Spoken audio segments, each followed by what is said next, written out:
Hello there. This is week 2 of weekly historical topics for the week of January 6th to January 12th.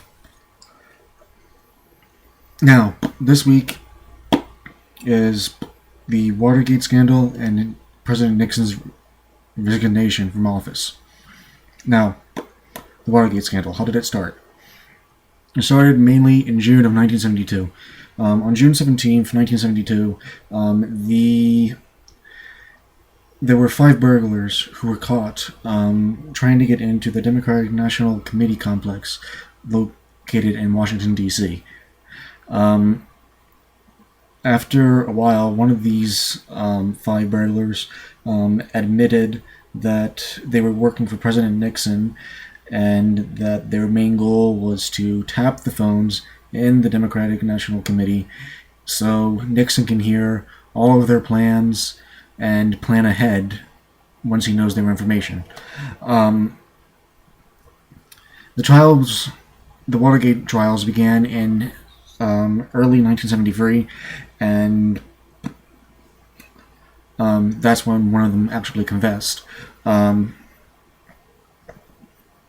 After one confessed, they went to President Richard Nixon and they demanded that he release those tapes to the public.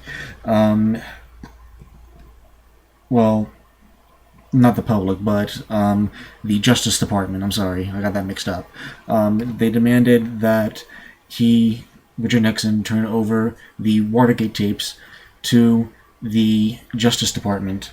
But Nixon, being the big-headed person he was, refused to. He said, "No, I'm not going to do it." And that just sent him downhill when he said no.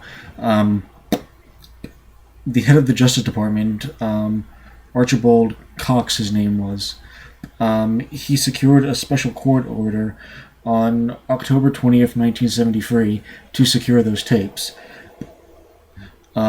After Nixon found this out, he demanded that Cox be fired from his job, but his attorney general at the time, Elliot Richardson, refused to fire him, and instead of firing Cox, Elliot Richardson handed in his resignation to Nixon on October 20th, 1973, the same day that Cox got a secured court order, the same day as that. Following the discovery of the scandal in the public, Americans at the time were very upset and frustrated, and basically the majority of them called for the impeachment of Richard Nixon. Eventually, the Congress did start to write up the articles of impeachment. While they were doing this, Richard Nixon finally released the tapes August 6, 1974, and then 2 days later, just before Congress was about to convene to finally draw up the articles of impeachment, Richard Nixon resigned from office. And that was the end of the Richard Nixon presidency when he resigned. Now, there's a theory, and I support this theory. I don't know what you guys think, but I support this theory. After Richard Nixon is resigned from office, his vice president, Gerald Ford, becomes president. Now, what Ford did, the first act of his presidency, he decided to pardon Richard Nixon. Now, how would this be bad? Bad because the majority of Americans found Nixon to be a criminal, a thief. And for President Ford to pardon Richard Nixon, he basically put his whole political career down the toilet.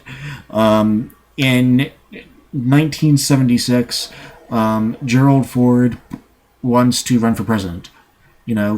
and he secures his party nomination, but he loses big time to Jimmy Carter, and one of the main key reasons historians point to Gerald Ford's loss to Jimmy Carter is because he pardoned Richard Nixon. If he did not pardon Richard Nixon, he probably would have had at least somewhat of a good chance of winning against Carter, and even if he didn't win, he would have probably gotten more electoral college votes than if he didn't pardon Nixon. So basically, the key facts you have to remember for the Watergate scandal is it frustrates Americans. Congress and the President Nixon just fight over it, and Nixon resigns before articles of impeachment can be brought up and before his trial begins.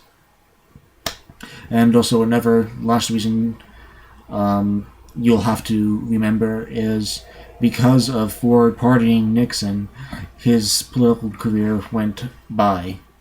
So that's it for this week, and I will see you next week.